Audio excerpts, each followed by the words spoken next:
The U.S., though, is about to test the resolve of China over its expansion of artificial islands in the South China Sea. The fact that we know this tonight is causing a great deal of anxiety at the Pentagon. And that's not all they're worried about.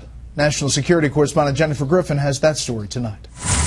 A senior U.S. defense official confirms the U.S. Navy plans to send the USS Lassen, a Navy destroyer, to within 12 nautical miles of the disputed Spratly Islands in the South China Sea within the next 24 hours to challenge China's claims to the artificial islands. The USS Lassen is armed with Tomahawk missiles and is positioned to carry out the operation.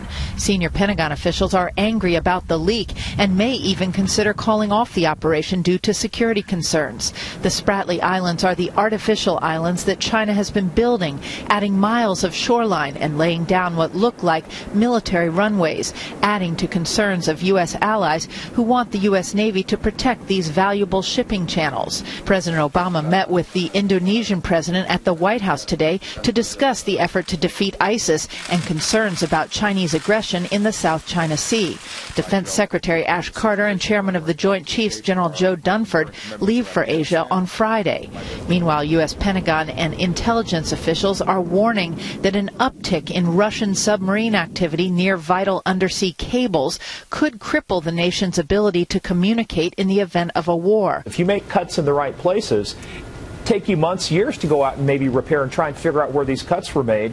So even a mild disruption could be trillions of dollars in economic damage to the United States. A senior Pentagon spokesman confirmed that any attempt to sever these fiber optic cables would leave them blind. Quote, "It would be a concern of ours to hear if any government was tampering with underground cables."